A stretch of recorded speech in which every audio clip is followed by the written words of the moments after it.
चलो hello everyone, welcome to my channel Education Adda. यहाँ पे हम लोग क्या पढ़ने वाले हैं, तो हम लोग स्कूल एजुकेशन पढ़ने वाले हैं। ठीक है, क्या है देखो यहाँ पर क्या लिखा हुआ है, यहाँ पर द स्कूल एजुकेशन अड्डा। तो हम लोग स्कूल लेवल का पढ़ने वाले हैं। स्कूल लेवल पे हम लोग पढ़ेंगे क्या, तो हम लोग साइंस पढ़ने वाले हैं। ठीक है, तो साइंस का सिलेबस आप लोग देख चुके होंगे कि हमारे सिलेबस में क्या क्या चीज़ें हैं। तो हम लोग पहला चैप्टर पढ़ने वाले हैं। ठीक है, तो साइंस का जो पहला चैप्टर है आपका, क्या लिखा हुआ है यहाँ पर पहले चैप्टर में, chemical reaction and equation. Clear, क्या लिखा हुआ है, रासायनिक अभिक्रिया एवं समीकरण। तो सिलेबस तो आप लोगों ने देखा ही होगा। साइंस के अंदर हम लोग उसमें पहला चैप्टर देखने वाले हैं। नहीं देखा है सिलेबस तो आप देख लीजिए अच्छी तरह से क्या है सिलेबस के अंदर, और उसके अंदर जो भी साइंस की आपकी बुक है तो उसके अंदर आप देख लेंगे कि आपका पहला चैप्टर क्या लिखा हुआ रहेगा, केमिकल रिएक्शन एंड इक्वेशन। इस केमिकल रिएक्शन एंड इक्वेशन के बारे में हम लोग आज पढ़ने वाले हैं। क्लियर, तो देखो साइंस बहुत ज़्यादा टफ सब्जेक्ट होता है। जैसे कि हम लोग बोलते हैं कि अगर हम लोग स्कूल में पढ़ रहे हैं 10th क्लास 11th क्लास, या हम लोग 9th 10th की ही बात करें सिंपल, तो यहाँ पर क्या बोलते हैं कि मैथ्स और साइंस जो है ना, इससे बहुत डर लगता है सब बच्चों को, मैक्सिमम बच्चों को। किसी किसी बच्चों का ही साइंस और आपका मैथ्स जो है वो फेवरेट हुआ करता है या उनको ईजी लगता है। मैथ्स से भी डर लगता है और एक साइंस से भी डर लगता है। बिल्कुल डरने की ज़रूरत यहाँ पर नहीं है आपको। क्लियर, हम लोग धीरे धीरे पढ़ेंगे, आराम आराम से पढ़ेंगे और हर एक चैप्टर को इतनी अच्छी तरह से डिस्कस करेंगे कि आपका कोई भी डाउट यहाँ पर आपका नहीं रह जाएगा। आगे जा करके ये चैप्टर पूरी तरह से डिस्कस करने के बाद हम लोग यहाँ पर क्या पढ़ने वाले हैं, इसके क्वेश्चन आंसर भी सॉल्व करने वाले हैं। जो भी आपके बुक में MCQs दिए हुए हैं वो भी हम सॉल्व करेंगे। इनके अंदर केमिकल रिएक्शंस जितनी भी दी हुई हैं उनको सीखेंगे हम लोग, उनको बैलेंस करना सीखेंगे कि कैसे बैलेंस किया जाता है।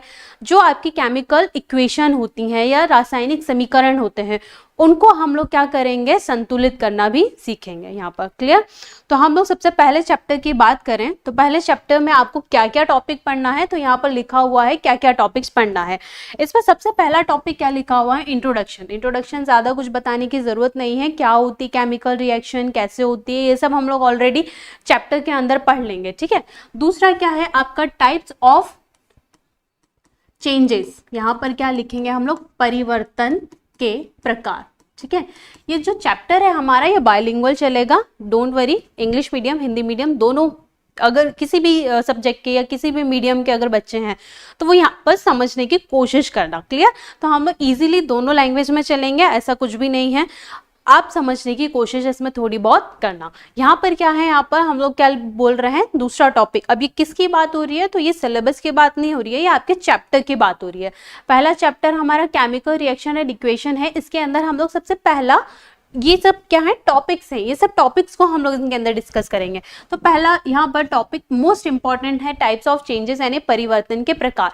अब पदार्थ के अंदर जो भी परिवर्तन आते हैं वो किस किस प्रकार के होते हैं। ठीक है, एक भौतिक परिवर्तन होता है, रासायनिक परिवर्तन होता है। तो ये एक बेसिक चीजें हम लोग यहाँ पर पढ़ेंगे कि परिवर्तन के क्या क्या प्रकार होते हैं। तीसरा टॉपिक हम लोग यहाँ पर देख रहे हैं केमिकल रिएक्शन के बारे में। ठीक है, तो केमिकल रिएक्शन क्या होती हैं, कैसी होती हैं, ये सब हम लोग यहाँ पर पढ़ेंगे। इसको हम लोग बोल देंगे क्या, रासायनिक अभिक्रिया। ये क्या होती हैं आपकी रासायनिक अभिक्रियाएं। तो कौन कौन सी होती हैं रासायनिक अभिक्रियाएं, कैसी होती हैं रासायनिक अभिक्रियाएं, या किन अभिक्रियाओं को हम लोग रासायनिक अभिक्रिया बोलते हैं, ये हम लोग यहाँ पर पढ़ेंगे। चौथा टॉपिक क्या है यहाँ पर, केमिकल इक्वेशन। इसको बोलते हैं हम लोग रासायनिक समीकरण। इनको क्या बोलेंगे हम लोग, रासायनिक समीकरण बोलेंगे।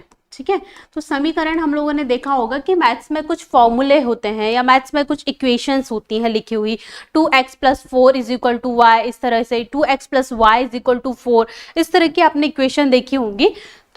सेम इसी तरह की आपकी केमिकल इक्वेशन भी होती है, जस्ट लाइक H2 + O2, यहाँ पर क्या बन गया आपका, H2O बन गया।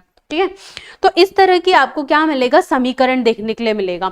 तो कैसे एक स्टेटमेंट, कैसे एक पैराग्राफ को हम लोग क्या करते हैं, समीकरण के तौर पर लिखते हैं, बहुत शॉर्ट फॉर्म में लिखते हैं। ये था आपका क्या, केमिकल इक्वेशन। इसको हम लोग बैलेंस करना वगैरह सब कुछ सीखेंगे यहाँ पर। नेक्स्ट टॉपिक यहाँ पर है आपका different types of chemical reaction, कितने तरह की केमिकल रिएक्शन होती हैं, ठीक है। यहाँ पर क्या लिखना है आपको, रासायनिक अभिक्रियाओं के प्रकार। तो रासायनिक अभिक्रियाओं के प्रकार कौन कौन से हैं वह हम लोगों को पढ़ना है। कुछ अभिक्रियाएं ऐसी होती हैं जो ऊष्मा को क्या करती हैं, बाहर निकालती हैं, कुछ ऐसी होती हैं जो ऊष्मा को अवशोषित करती हैं, ठीक है। तो एक्सोथर्मिक एंडोथर्मिक रिएक्शन होती हैं। किसी किसी में क्या होता है, कुछ जो प्रोडक्ट होता है, उत्पाद होता है, वो दो रिएक्टेंट यानी अभिकारक को मिला करके क्या है, बन रहा होता है। और किसी में जो अभिकारक होता है वो दो भागों में क्या है, बढ़ जाता है। उत्पाद के तौर पे अगर वो बनेगा तो वो दो भागों में बढ़ जाएगा। ऐसी अभिक्रियाओं को हम लोग क्या नाम से जानते हैं, किस नाम से जानते हैं, हम इसको यहाँ पर पढ़ेंगे different types of chemical reaction में। नेक्स्ट है आपका क्या, oxidation and reduction reaction. Clear. तो ये एक प्रकार ही है, क्या है आपका, रासायनिक अभिक्रियाओं के प्रकार हैं यहाँ पर। लेकिन इसको हम लोगों ने अलग से क्यों लिखा है, क्योंकि ये एक अपने आप में ही एक बहुत बड़ा टॉपिक है। क्लियर। तो बहुत ज्यादा, अब यहाँ पर तो आप पढ़ेंगे नहीं, 10, 11, 12 लेवल पे भी आपके ये क्वेश्चन जो है या ये जो टॉपिक है ये आपका पीछा नहीं छोड़ने वाला है। क्या है, ऑक्सीडेशन और रिडक्शन। इसको हम लोग बोलते हैं उपचयन और अपचयन, ठीक है। ये दो तरह की अभिक्रियाएं होती है, उपचयन और अपचयन, ठीक है। इन्हीं को बोलते हैं हम लोग ऑक्सीडेशन और रिडक्शन। दूसरा यहाँ पर ऑक्सीडाइजिंग और रिड्यूसिंग एजेंट्स है, इसी में इंक्लूड रहेगा, वो दोनों को टॉपिक को अलग से नहीं पढ़ना है।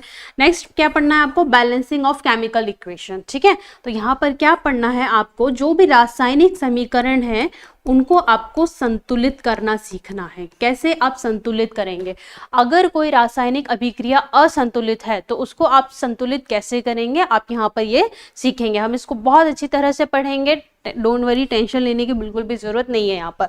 नेक्स्ट टॉपिक क्या है आपका, करोजन एंड रस्टिंग। इसको हम लोग क्या बोलते हैं, क्षरण व जंग लगना, ठीक है। तो सबको पता होगा जंग लगना क्या होता है, लोहे पर जैसे जंग लग जाती है, कोई भी धातु होती है उस पर क्या होता है, जंग लग जाती है, तो वो क्या होता है। या हम लोग यहाँ पर पढ़ेंगे प्रिवेंशन ऑफ रस्टिंग, ठीक है। तो हम लोग पढ़ेंगे कि जंग लगाने से, अगर जंग लगने से हम लोग बचाते कैसे हैं चीजों को, ठीक है। या हम तो पॉलिश कर लेंगे, या हम उसको पेंट कर देते हैं, या हम कुछ भी जो भी चीजें करते हैं, तो वो सब क्या होता है, करोजन क्या होता है, कैसे जंग लग जाता है, क्यों लगता है जंग यहाँ पर, ठीक है। और क्या केमिकल रिएक्शन होती है, क्या रासायनिक अभिक्रिया उसके अंदर होती है, ये सब हम लोग इसके अंदर पढ़ने वाले हैं। नेक्स्ट टॉपिक क्या है आपका, रैंसिडिटी, ठीक है। इसी को हम लोग बोलते हैं विकृतवंधिता। आपके बुक में दिया होगा यहाँ पर ये टॉपिक आपका, इसको क्या बोलेंगे हम लोग, विकृतवंधिता, ठीक है। तो ये आपको याद रखना है, विकृतवंधिता क्या होता है। विकृतवंधिता एक्चुअली में यही तो पढ़ना है हम लोगों को। तो हम लोग क्या बोलते हैं कि अगर कोई भी खाने की चीज जो होती है वो खराब हो जाती है, हमारे घर में होता है, या नॉर्मल अगर पैकेट जो होता है अगर हम उसको खोल देते हैं तो वो खराब होना शुरू हो जाता है कुछ टाइम पे बाद। तो वो ऐसा क्या हुआ उसके अंदर कि उसके ऊपर फंगस लगना शुरू हो गई है, क्या हुआ उसके अंदर, जो उसके अंदर से स्मेल आने लगी है, ठीक है। उसी प्रोसेस को या उसी प्रक्रिया को हम लोग क्या बोलते हैं, रेंसिडिटी बोलते हैं, या विकृतवंधिता बोलते हैं। और ये एक तरह की क्या होती है, रासायनिक अभिक्रिया होती है। क्लियर इतनी चीजें। तो रासायनिक अभिक्रियाओं के अंदर, और रासायनिक अभिक्रिया और आपके समीकरण, इनके अंदर हम लोग इतने टॉपिक क्या है डिस्कस करने वाले हैं। क्लियर इतनी चीजें। चलो आगे चलते हैं हम लोग अपने सबसे पहले टॉपिक पे, ठीक है। हम लोग अपने सबसे पहले टॉपिक पे चलेंगे। तो ये कौन सा टॉपिक है, देखो सबसे पहला क्या टॉपिक है आपका, पदार्थों में परिवर्तन। पहला टॉपिक हमारा यही था, पदार्थों में परिवर्तन। अब क्या परिवर्तन आने वाला है, तो देखो सबसे पहला देखेंगे हम लोग कौन सा होता है, फिजिकल चेंज होता है या भौतिक परिवर्तन होता है, ठीक है। पदार्थों के प्रकार आपको दो तरह से पढ़ना है, बस आपको दो तरह से आप याद कर लो, कोई प्रॉब्लम नहीं है, ठीक है। क्या होता है, एक होता है केमिकल चेंज यानी कि रासायनिक परिवर्तन। ये दो तरह के परिवर्तन आपको यहाँ पर देखना है। एक नया परिवर्तन और देखेंगे हम लोग, रेडियो एक्टिव।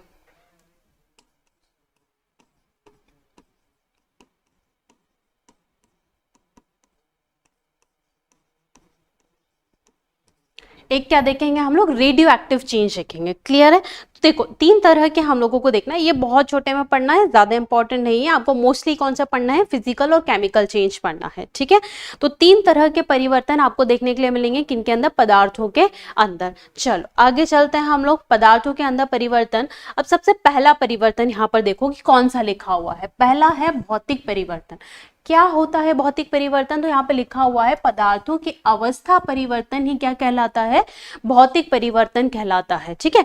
पदार्थों की जो अवस्था होती है, हम लोगों ने स्टेट ऑफ मैटर सुना होगा, ठीक है, स्टेट ऑफ मैटर। तो ये जो पदार्थों की अवस्था है, हम लोगों ने 9th क्लास में पढ़ा होगा कि ये जो कोई भी मैटर होता है वो 3 अवस्थाओं में हो सकता है, या तो वो ठोस हो सकता है, या तो वो तरल अवस्था में हो सकता है, या फिर वो गैस अवस्था में हो सकता है, ठीक है। 3 अवस्था हो सकती है उसकी। तो यहाँ पर क्या होता है कि अगर पदार्थ ठोस से द्रव में बदल रहा है, द्रव से गैस में बदल रहा है, ठीक है, गैस से ठोस में बदल रहा है, अगर ऐसा कुछ चेंजेस हो रहे हैं, अगर ऐसे कुछ चेंजेस हो रहा है, तो यहाँ पर उसको हम क्या बोलेंगे, एक तरह का भौतिक परिवर्तन बोलेंगे या फिर फिजिकल चेंज बोलेंगे। इतना क्लियर है यहाँ तक की? ठीक है। तो बस इतना आपको याद रखना है कि अगर अवस्था में, कोई भी अवस्था में, यहाँ पर स्टेट को क्या बोलते हैं हम लोग, अवस्था बोलते हैं। अगर अवस्था में परिवर्तन आता है तो उसी को हम लोग क्या बोल देंगे, एक तरह का भौतिक परिवर्तन बोल देंगे, ठीक है।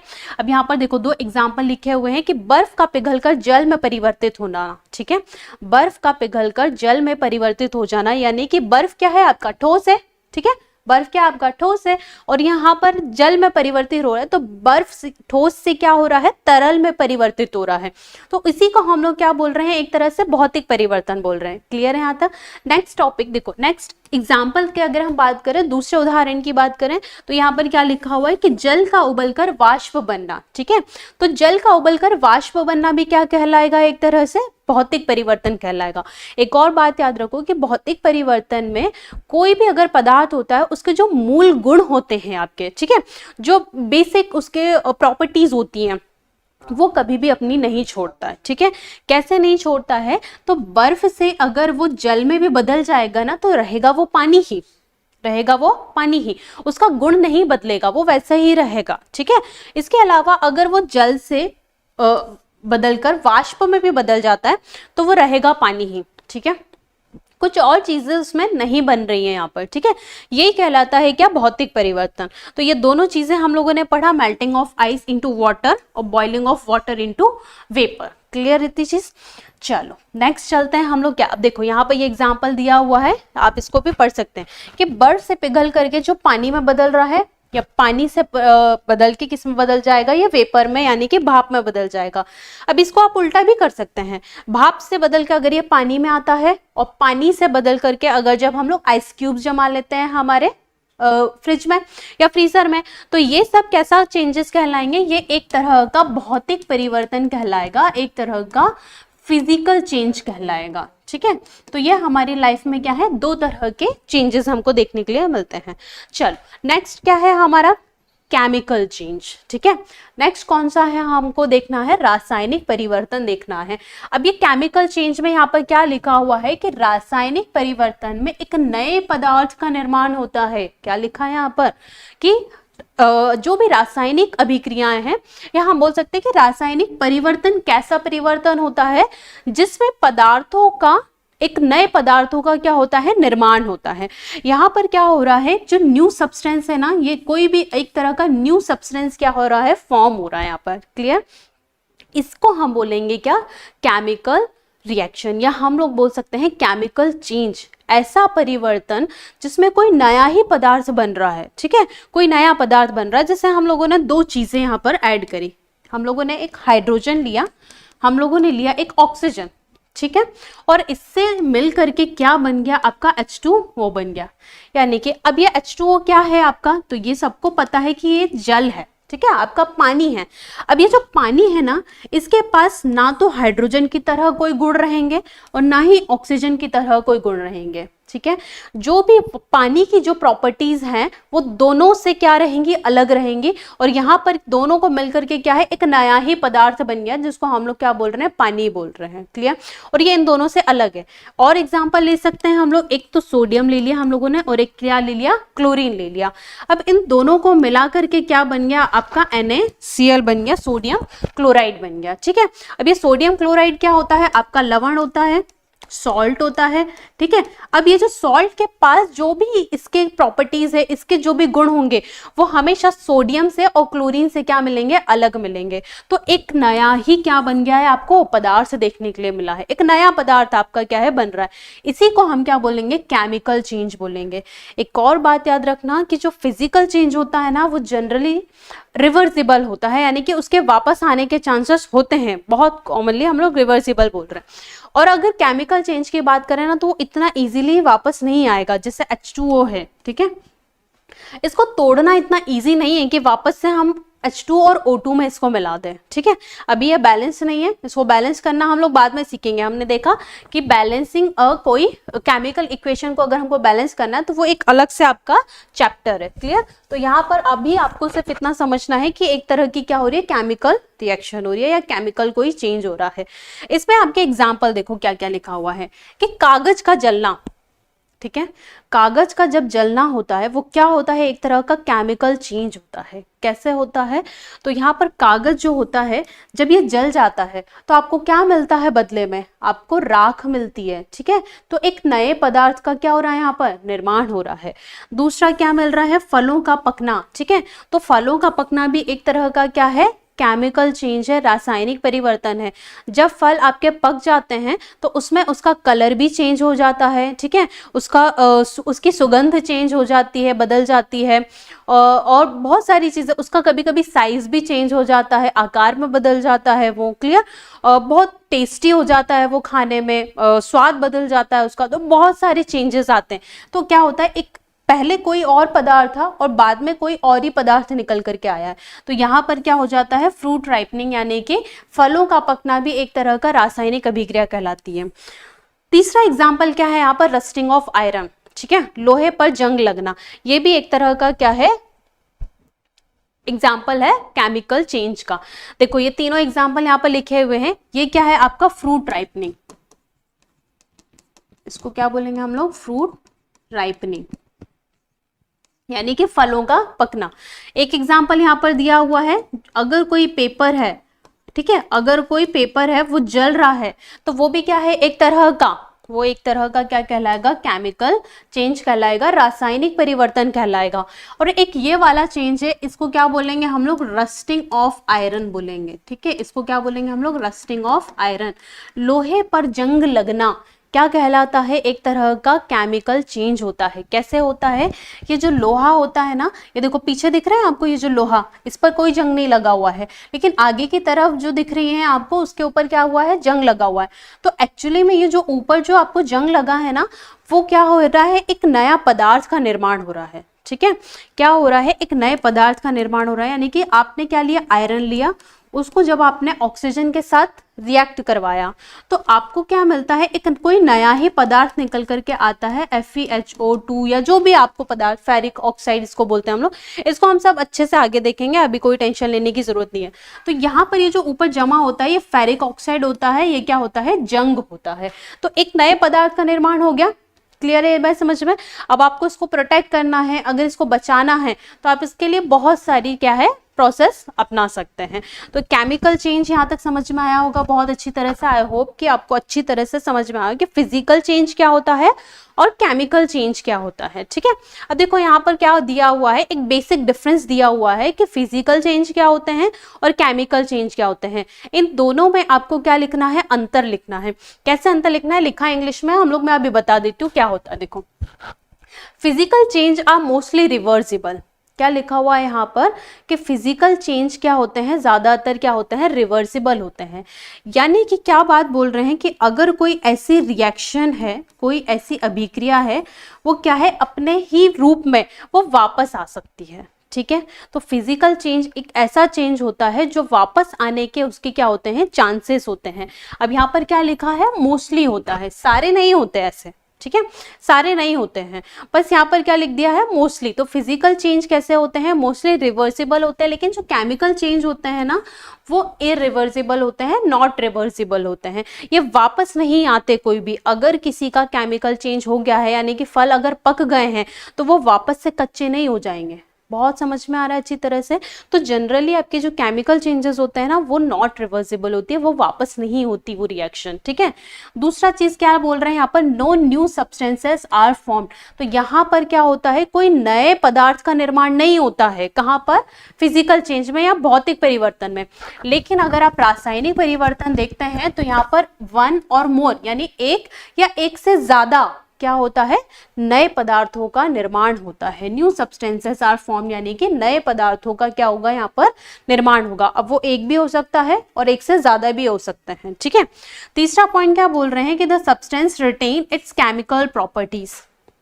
यहीं पर मैंने बताया था कि जो फिजिकल चेंज अगर हो रहा है, ठीक है, तो उसकी जो रासायनिक गुण होते हैं ना उसके, वो उसके पास ही रहते हैं। जैसे हम लोग क्या बात कर रहे हैं कि जो भी आपके फिजिकल चेंज है, देखो फिजिकल चेंज का हम एक एग्जांपल लेते हैं, यहां पर क्या है, वाटर टू वेपर, ठीक है, जल का क्या में बदल जाना, भाप में बदल जाना या वाष्प में बदल जाना, ये हमने एक एग्जांपल लिया। तो इसमें क्या हो रहा है, ये अवस्था में क्या हो रहा है, परिवर्तन आ रहा है। इसकी जो अवस्था है वो क्या हो रही है, चेंज हो रही है। पर मैंने बताया कि जो जल है वो भी आपका क्या है, H2O रहेगा, और जो भाप है वो भी क्या रहेगा, आपका H2O ही रहेगा, ठीक है। तो ये दोनों ही क्या है, यहाँ पर आपके H2O है। तो यहाँ पर क्या हो रहा है, H2O क्या है, एक तरह से केमिकल फॉर्मूला है, रासायनिक क्या है, सूत्र है ये। तो यहाँ पर क्या हो रहा है, यहाँ पर केमिकल जो प्रॉपर्टीज है ना वो उसकी वही की वही रहेंगी। तो यहाँ पर यही बोल रहे हैं कि जब कभी भी भौतिक परिवर्तन होता है तो जो पदार्थ अगर हम लोगों को नई तरह से भी अगर मिलेगा तो उसके पास अपने रासायनिक गुण क्या रहेंगे, बरकरार रहेंगे, वैसे के वैसे ही रहेंगे, वो अपने रासायनिक गुण को कभी नहीं बदलता है। लेकिन the new substance formed have different properties from the original substance. तो यहाँ पर क्या बोल रहे हैं, मैंने यही एग्जांपल बताया था आपको, H2 प्लस O2 और H2O। यहाँ पर मैंने यही बताया था कि जो नया पदार्थ बन रहा है, न्यू सब्सटेंस बन रहा है, वो क्या हो रहा है, उसके पास अलग डिफरेंट प्रॉपर्टीज यानी कि उसके पास दूसरी ही कोई सी रासायनिक गुण मिलेंगे आपको, ठीक है। उसके पास आपको जैसे आपको जो ओरिजिनल सब्सटेंस होंगे ना, ये ओरिजिनल सब्सटेंस है, यहाँ पर इसी से मिलकर के बन रहा है ये।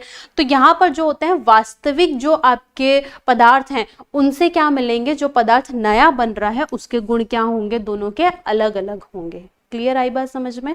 तो नए पदार्थ का जो गुण मिलता है आपको, तो रासायनिक परिवर्तन में उसके रासायनिक गुण अलग हो जाएंगे, लेकिन आपके भौतिक परिवर्तन में अगर कोई नई चीज बन भी रही है, मान लो अब वैसे तो कोई नई चीज बन नहीं रही है, लेकिन अगर हम लोगों ने उसको तोड़ मोड़ के अगर कुछ अलग कर दिया है, ठीक है, तो क्या होगा, उसके पास वैसी ही प्रॉपर्टी रहेगी, ठीक है, वैसे ही गुण रहेंगे। इतनी बात समझ में आ गई है, ठीक है।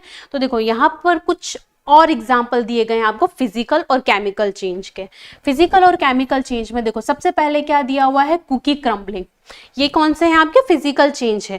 कुकी क्रम्बलिंग यानी क्या होता है, अगर कोई अपना बिस्किट लिया है और उसको आपने क्या कर दिया, चूरा बना दिया, तोड़ दिया उसको तरह से, ठीक है, तो क्या होगा, वो एक फिजिकल चेंज होगा यानी कि भौतिक परिवर्तन होगा। कैसे होगा, तो यहाँ पर देखो हम लोगों ने टूट के, अब ये वाली जो प्रोसेस है ये हम उसको वापस तो नहीं ला सकते, लेकिन हाँ कुछ लोग ला भी सकते हैं। जैसे इसका हम लोगों ने पाउडर बना लिया और वापस से अब आप इसको क्या कर दीजिए, थोड़ा सा शेप में लाने की कोशिश कीजिए और ये उस तरह का बनने की कोशिश करेगा, लेकिन ये वैसा वापस से नहीं बन पाएगा। तो जनरली हम लोग बोल रहे हैं फिजिकल चेंज क्या होते हैं, रिवर्सिबल होते हैं, लेकिन हम लोग कभी कभी नहीं भी होती हैं।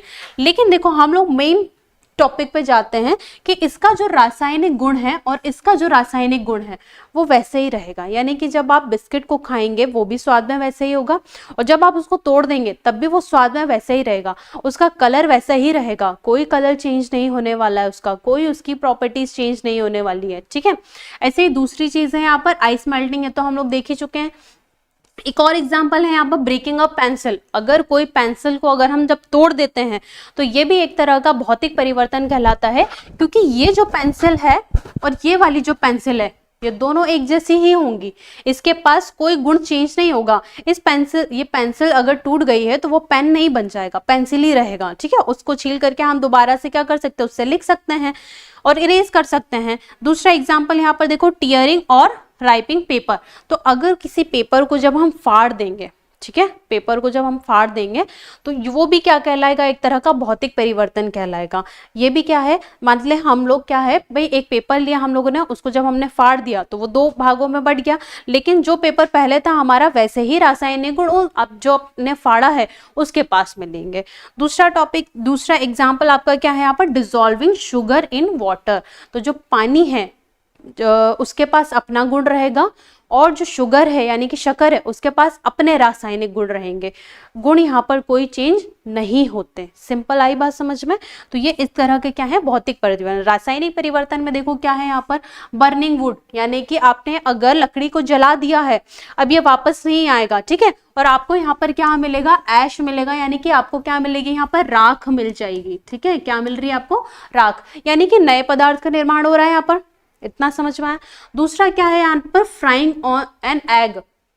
एक अंडे को जब आप पका देते हैं, ठीक है, तो पहले तो बात तो वो वैसा का वैसा वापस नहीं होगा, और जैसा अंडा था अब उसका क्या है, टेस्ट चेंज हो जाएगा, शेप चेंज हो जाएगा, स्वाद चेंज हो जाएगा, और क्या है, कलर भी चेंज हो जाएगा जब हम उसको पकाते हैं तब। तो यहाँ पर क्या होते हैं, इसके रासायनिक गुण क्या हो जाएंगे, बदल जाएंगे। अब आपको वो खाने में भी अलग लगेगा। तो ये भी क्या हो जाएगा, एक तरह का रासायनिक परिवर्तन।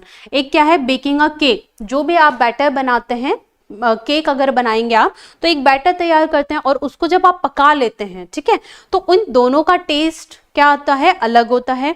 इन दोनों का क्या कलर जो होता है वो चेंज हो जाता है। तो अब ये क्या है, पहले जैसा नहीं रहा, इसमें क्या आया है, एक तरह का रासायनिक परिवर्तन आ रहा है, ठीक है। और दूसरा यहाँ पर क्या लिखा हुआ है, लाइटिंग और बर्निंग अ मैच, यानी कि किसी भी अगर माचिस की काड़ी को जब हम जलाते हैं तो वो वैसे ही वापस नहीं जाएगी। अब वो पूरी तरह से क्या हो चुकी है, जल चुका है। इसके ऊपर जो लगा हुआ रहता है, ये जो रेड रेड दिखाई दे रहा है आपको, ये फॉस्फोरस होता है, रेड फॉस्फोरस। जब ये जल जाता है तो ये ऐसा नहीं रहता, फिर ये क्या हो जाता है, गायब हो जाता है। और बाद में जब आप उसको दबा करके देखेंगे तो एक्चुअली में वो क्या होती है, राख ही होती है, ठीक है। और वो क्या मिलेगा, राख मिलेगा, यानी कि नए पदार्थ का निर्माण हो रहा है यहाँ पर, ठीक है। और यहाँ पर क्या है, रस्टिंग ऑफ आयरन, तो हम लोग देख ही चुके हैं कि अगर कील में कोई जंग लग जाती है तो ये भी क्या है, एक तरह का रासायनिक परिवर्तन होता है। इतना समझ में आया। तो ये पहला टॉपिक हम लोगों का खत्म होता है, फिजिकल और केमिकल चेंज, ठीक है। इसके बाद हम लोग एक नया टॉपिक पढ़ेंगे जिसके अंदर हम लोगों को पढ़ेंगे केमिकल रिएक्शन के बारे में। तो केमिकल रिएक्शन अब हम लोग कल देखेंगे अच्छी तरह से। अभी आपको ये टॉपिक अच्छे से समझ में आया हो तो प्लीज हमारे चैनल को लाइक करें और सब्सक्राइब करें।